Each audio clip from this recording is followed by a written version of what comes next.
सिख धर्म की हर गतिविधि ਅਤੇ ਗੁਰਬਾਣੀ ਵਾਸਤੇ ਹੁਣੇ ਸਬਸਕ੍ਰਾਈਬ ਕਰੋ ਗੁਰਬਾਣੀ ਅਖੰਡ ਬਾਣੀ ਅਤੇ ਨੋਟੀਫਿਕੇਸ਼ਨਸ ਵਾਸਤੇ ਬੈਲ ਨੂੰ ਰਿੰਗ ਕਰੋ।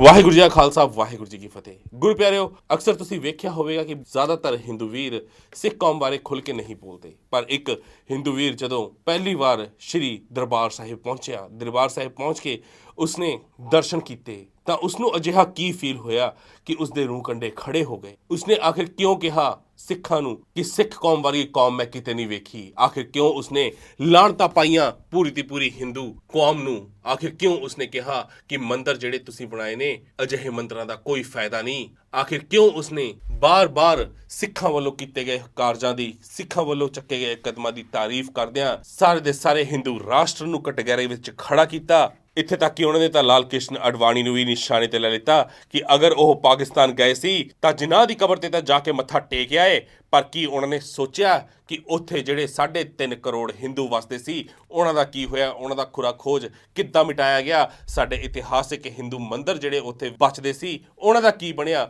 ਅੰਤਤಃ ਗੱਲ ਉੱਥੇ ਹੀ ਆ ਜਾਂਦੀ ਹੈ ਕਿ ਜਿਹਨਾਂ ਨੇ ਵੀ ਸਿੱਧੂ ਦੀ ਭੰਡੀ ਕੀਤੀ ਉਹਨਾਂ ਨੂੰ ਵੀ ਬਾਖੂਬੀ ਜਵਾਬ ਇਸ ਹਿੰਦੂ ਵੀਰ ਨੇ ਹੀ ਦਿੱਤਾ ਕਿ ਸਿੱਧੂ ਨੇ ਪਾਕਿਸਤਾਨ ਜਾ ਕੇ ਪਾਕਿਸਤਾਨ ਵੱਲ ਦੋਸਤੀ ਦਾ ਹੱਥ ਵਧਾ ਕੇ ਚੰਗਾ ਕੀਤਾ, ਮਾੜਾ ਕੀਤਾ।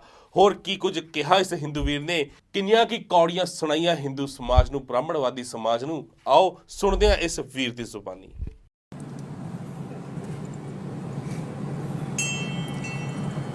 देवादिदेव भगवान महादेव शिव और जगत जननी मां जगदम्बा के चरणों में नमन करते हुए मैं यति नरसिंहानंद सरस्वती आज अमृतसर से हरिमंदिर साहब से लौटते हुए कुछ सवाल आज अपने हिंदू भाइयों से और हिंदुओं से पूछना चाहता हूं। सबसे पहले मैं आपका परिचय करवाना चाहता हूं। वो लोग जो लोग मेरे साथ गए थे, मैं उन सभी का आप लोगों से परिचय करवाना चाहता हूं। मेरे साथ सबसे पहले मेरे साथी और मेरे सबसे पक्के लड़ाका योद्धा बाबा परविंदर आर्य जी मेरे साथ हैं, ब्रह्मचारी मनोज जैन जी मेरे साथ हैं, ब्रजमोहन जी मेरे साथ हैं, विक्की यादव ये इस समय गाड़ी जो चला रहा है मेरा शेर, और पीछे वकील साहब और सोनू। हम सब लोग आज हरिमंदिर साहब से आ रहे हैं। कल तक मैं ये बात समझता था कि नवजोत सिद्धू ये भारत का गद्दार है और ये पाकिस्तान जो गया था ये बहुत गलत गया था। कल जब मैं हरमंदिर साहब गया और हरमंदिर साहब में मैंने हरमंदिर साहब जिसे गोल्डन टेम्पल, स्वर्ण मंदिर भी कहा जाता था, गोल्डन टेम्पल, उसका नाम कुछ वर्ष पुराना जो नाम था है। तो हरिमंदिर साहब के अंदर जब मैं वहां गया तो मुझे कुछ ऐसी बातें पता चली जो मेरे लिए बड़ी विचित्र थी। मुझे पता चला कि सिद्धू का पाकिस्तान जाने का सबसे बड़ा कारण यह था कि सिखों का सबसे बड़ा जो तीर्थ स्थल है ननकाना साहब, उसका कोई रास्ता खुलना था सीधा यहां से, हमारे पंजाब से पाकिस्तान के पंजाब तक। और एक जो लगातार वहां कुछ सिखों की हत्या हुई उसके बारे में पाकिस्तान की सरकार से बात करने के लिए नवजोत सिंह सिद्धू पाकिस्तान गए थे। और उन्होंने इमरान खान जो वहां के नवनियुक्त प्रधानमंत्री हैं उनके सामने ये प्रश्न बड़ी मजबूती से उठाया। मेरे शेरों, मेरे बच्चों, मैं एक बात आप लोगों से कहना चाहता हूं। हम लोगों ने बड़ी गाली दी नवजोत सिंह सिद्धू को, लेकिन एक बात आप जरा मुझे ये बताइए, हम हिंदू आखिर सोचते किस तरह से हैं? हम हिंदू आखिर करते किस तरह से हैं? पाकिस्तान में लगभग 3 करोड़ हिंदू थे। वो 3 करोड़ हिंदू धीरे धीरे करके मुसलमान खा गए, लेकिन एक भी हिंदू नेता ने कभी उन 3 करोड़ हिंदुओं के बारे में कभी कोई प्रश्न नहीं उठाया। हमारे कितने मंदिर, हिंगलाज भवानी जैसा शक्तिपीठ, कराची के इतने बड़े बड़े मंदिर, बलूचिस्तान के इतने बड़े बड़े मंदिर, पाकिस्तान में जो पंजाब है उसके इतने बड़े बड़े मंदिर, उनकी कितनी दुर्दशा हुई। भारत के नेता लाल कृष्ण आडवाणी जैसे नेता वहां गए और उन्होंने जिन्ना की कब्र पर जाकर अपना मत्था तो टेक दिया, लेकिन हिंदू मंदिरों की दुर्दशा और हिंदुओं की हत्याओं के ऊपर किसी ने भी कोई सवाल नहीं उठाया।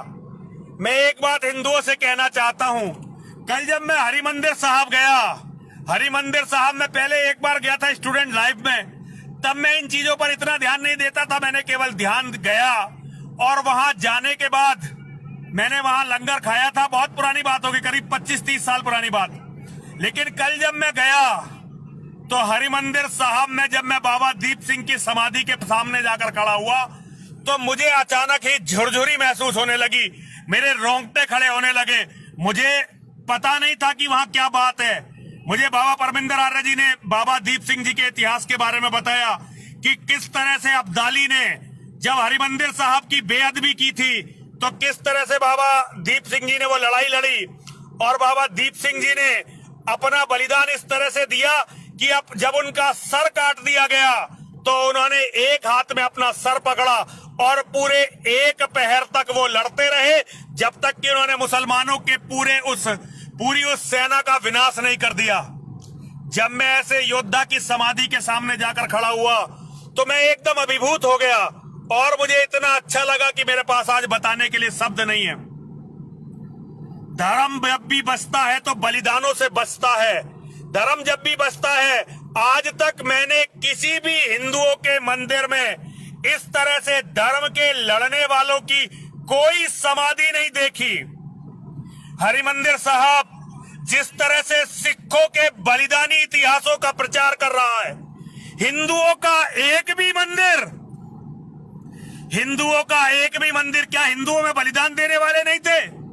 एक से एक बड़ा योद्धा, एक से एक बड़ा वीर जो सनातन धर्म के लिए लड़ा हिंदुओं में पैदा हुआ है, लेकिन हिंदुओं ने किसी भी वीर की गाथा को अपने मंदिरों से नहीं गाया।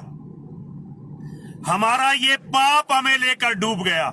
और सबसे बड़ी बात, बहादुरी की दास्तान हरिमंदिर साहब का कोना कोना सिखों के द्वारा दिए गए बलिदानों के कारण आज रोशन है। और वहां सिखों की जो भावना है, वहां इतना बड़ा हरिमंदिर साहब, कागज का एक टुकड़ा भी वहां पर आपको गंदगी के नाम पर नहीं मिलेगा। कागज का एक छोटा सा पुर्जा भी गंदगी के नाम पर नहीं मिलेगा। चारों तरफ उन्होंने प्याऊ लगा रखे हैं।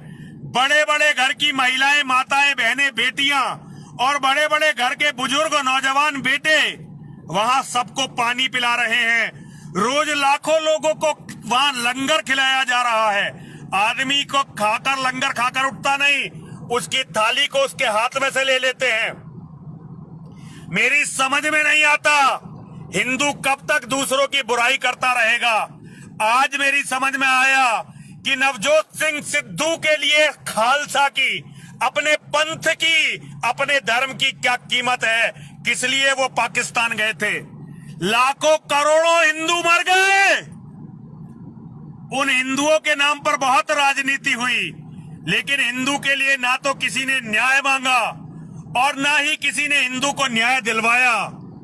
आज जो हिंदू मरता रहा, हम सब लोग मिलकर उसकी लाश पर राजनीति करते रहे। कितने जबरदस्त ये राजनीति हमने हिंदुओं की लाशों पर करी है, इसका कोई भी जवाब आज इस देश में देने वाला नहीं है। केवल हिंदुओं की लाशें केवल राजनीति के काम आई। इसीलिए जब नवजोत सिंह सिद्धू गए, आज मैं बदतमीजी से सिद्धू के लिए नहीं बोलूंगा, क्योंकि हम हिंदू ना अपने धर्म के हुए ना देश के हुए, केवल और केवल नेताओं की चमचागिरी में और ये जो झूठे हिंदू संगठन है, पाखंडी हैं, इन हिंदू संगठनों के चमचागिरी में जो केवल नेताओं की चमचागिरी करते थे, हमने ना अपने भाइयों की रक्षा की, ना हमने अपनी बहनों की रक्षा की, ना हमने गौ माता की रक्षा की, ना हमने किसी चीज की रक्षा की। ये कितना बुरा हमने अपने लोगों के साथ किया है, इसका कोई भी जवाब देने वाला आज हम लोगों के बीच में नहीं है। मैं हिंदुओं से कहना चाहता हूं, आप सबके अपने अपने विचार हो सकते हैं, लेकिन जो लोग धर्म के लिए लड़ते हैं और जो अपने धर्म के लोगों का साथ देते हैं, सबसे बड़े देवता, सबसे बड़े दैवीय पुरुष, सबसे बड़े महामानव वही होते हैं। राम और कृष्ण की भी जो पहचान है वो धर्म के लिए लड़ने से है। हमने राम को, हमने कृष्ण को, हमने परशुराम जी को भगवान केवल इसलिए माना कि उन्होंने हमारे धर्म की रक्षा की। यदि वे हमारे धर्म की रक्षा नहीं करते तो हम उन्हें भगवान नहीं मानते। इसलिए हिंदुओं, मैं तुमसे कहना चाहता हूं, केवल झूठी राजनीति मत करो, केवल तुच्ची बातें मत करो, उनका सम्मान करो जो लोग अपने धर्म के लिए लड़ रहे हैं, और उनसे सीखो कि धर्म के लिए कैसे लड़ा जाता है। मेरी आज की बात यही पूरी हो गई। अब मैं बाबा परमिंदर आर्य जी से अनुरोध करता हूं कि वो कुछ मार्गदर्शन करें हिंदुओं का। सर्वप्रथम मैं अपने गुरु जी को नमन करता हूं, जिनके सानिध्य में हमें पंजाब में आकर के यहाँ सिख धर्म के बारे में जानने का अवसर प्राप्त हुआ। मैं नमन करता हूं पंजाब की इस वीरों की भूमि को, जो सदा से ही इस्लामियों से, जिहादियों से लड़ती रही है। यहाँ पर ऐसे ऐसे वीर योद्धा पैदा किए हैं। जब उत्तर भारत में मुसलमानों का, मुगलों का आतंकवाद चल रहा था, यहाँ पे हिंदुओं की बहन बेटियां सुरक्षित नहीं थी, हमारी जमीन सुरक्षित नहीं थी। उस टाइम पर यहाँ गुरु गोविंद सिंह ने खालसा पंथ की स्थापना करी हिंदू धर्म को बचाने के लिए, और हर हिंदू ने अपने घर से अपना बड़ा बेटा खालसा पंथ के लिए दिया। वो इसलिए दिया ताकि इन मुसलमानों से, मुगलों से हम अपनी बहन बेटियों की, अपनी जजाद की, अपने घरों की, अपने परिवारों की सुरक्षा कर पाए। तो उनको मैं बारंबार नमन करता हूँ, गुरु गोविंद सिंह को, जिन्होंने हिंदू धर्म की रक्षा के लिए अपने चारों बेटों को कुर्बान कर दिया। अपना बलिदान देना बहुत बड़ी बात है, लेकिन अपने परिवार का बलिदान देना वो उससे भी बड़ी बात है। और आज जो हमने यहाँ गुरु मंदिर में, हरि मंदिर जो स्वर्ण मंदिर भी कहते हैं, उसमें हमने देखा वहाँ पर बहुत ही सेवा भाव है, और उसकी प्रॉपर्टी इतनी बड़ी नहीं है जितनी हमारे हिंदुओं के मठ मंदिरों की है। हमारे मठ मंदिरों में गुरु जो ये हरिमंदिर साहब है, उससे कई कई गुना हमारे साधु संतों पे, हमारे आश्रम प्रॉपर्टी है, लेकिन उनके अंदर सेवा भाव नहीं है। सबने अपने होटल टाइप में बना लिए हैं, जिससे हमारे जो सत्य सनातन वैदिक धर्म है उसको हानि हो रही है। दूसरा, जो वहां पे देखने की चीज है, आप देखो स्वर्ण मंदिर के आसपास सैकड़ों दुकानें हथियारों की हैं। हथियार बेच रहे, तलवार बेच रहे, भल्ले, किरपान, छुरे, एक से एक अच्छा हथियार धर्म के योद्धाओं के लिए उपलब्ध है। हमारे किसी भी धार्मिक स्थल पर कहीं भी यह सुविधा नहीं है कि हमारे हिंदू योद्धा कोई अपनी सुरक्षा के लिए, अपने परिवार की सुरक्षा के लिए हथियार खरीद सके। जबकि हमारा धर्म तो हमें हथियार रखना और धर्म के लिए युद्ध लड़ना सिखाता है। हमारे कोई से भी देवी देवता के हाथ खाली नहीं है, सभी के हाथों में हथियार है। लेकिन आज पता नहीं हिंदू के धर्माचार्य को क्या हो गया, उन्होंने कहीं भी अपने धार्मिक स्थल पर ये ऐसे हथियार रखवाने की, ऐसी दुकानें खोलने की कोई आवश्यकता नहीं समझी, जिस कारण हिंदू लड़ाई भूल गया और हथियार रखना भूल गया। मैं सभी धर्माचार्यों से निवेदन करता हूँ, अपने मंदिरों में, मठों में आसपास शस्त्रों की दुकान, त्रिशूल, तलवार, धनुष, बाण, भालों की जरूर खुलवाएं।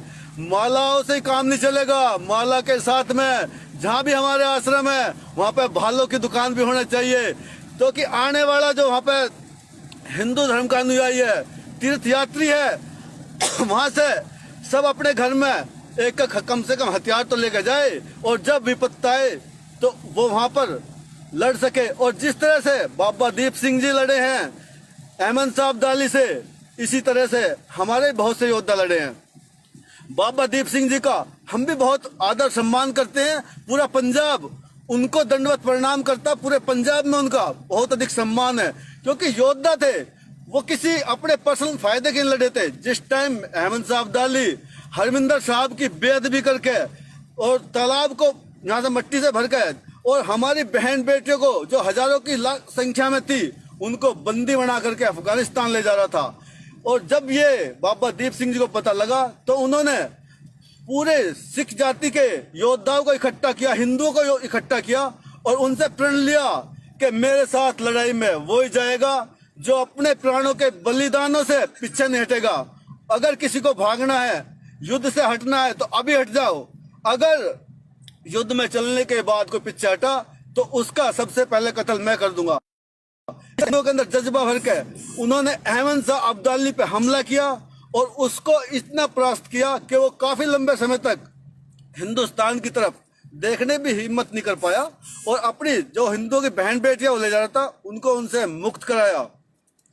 तो हमें हिंदुओं को भी अपने धर्म योद्धाओं के पहचान बनाने के लिए हर मंदिर में ऐसी समाधियां बनानी होंगी जिससे आने वाली पीढ़ी हमारे योद्धाओं को याद करे और उनसे प्रेरणा लेकर के इस इस्लामिक आतंकवाद जिहाद से लड़ सके। क्योंकि आज पूरा विश्व जो परेशान है वो इस इस्लामिक जिहाद से है। ये वो बीमारी है जैसे शरीर के अंदर कैंसर हो जाता है ना, उसकी सर्जरी करनी पड़ती है और सर्जरी करने अच्छे अच्छे यंत्र चाहिए, स्पेशलिस्ट डॉक्टर चाहिए। तो इसी तरह से हमें अपने समाज के अंदर इस इस्लामिक जिहाद नाम के कैंसर को मिटाने के लिए अच्छे अच्छे योद्धा चाहिए, अच्छे अच्छे हथियार चाहिए और उन्हीं के माध्यम से हम इस इस्लामिक जिहाद नाम के कैंसर को मिटा पाएंगे। और कैंसर का एक नियम है, अगर उसका एक भी रेशा आदमी के शरीर में रह जाता है तो वो फिर और ताकत से बढ़ता है और धीरे धीरे पूरे शरीर को गला देता है।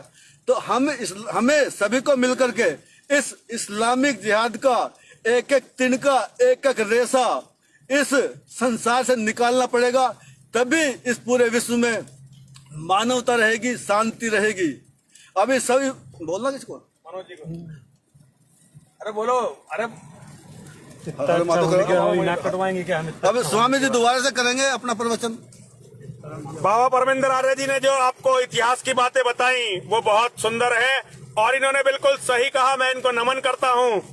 इस्लामिक जिहाद एक कैंसर है और ये सर्जरी की मांग करता है। ये छोटी मोटी होम्योपैथी की दवाई से या छोटे मोटे गंडे ताबीजों से नहीं कटने वाला। वो ड्रामे छोड़ दो, झूठ का सहारा लेना छोड़ दो, सच के लिए लड़ो। झूठ के लिए लड़ोगे तो अपना भी विनाश करोगे, अपनी संततियों का भी विनाश करोगे, सबके विनाश का कारण बनोगे। इसलिए केवल और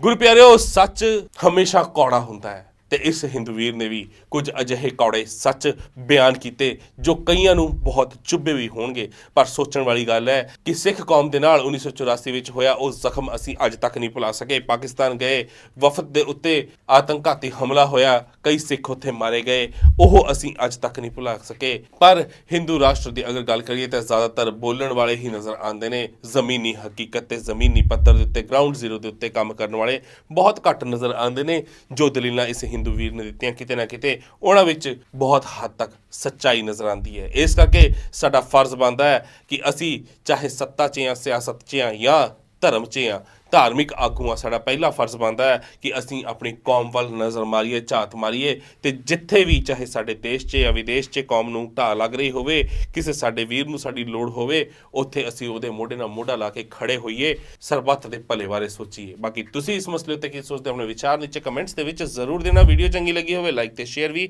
ਜ਼ਰੂਰ ਕਰਨਾ। ਵਾਹਿਗੁਰੂ ਜੀ ਕਾ ਖਾਲਸਾ, ਵਾਹਿਗੁਰੂ ਜੀ ਕੀ ਫਤਿਹ।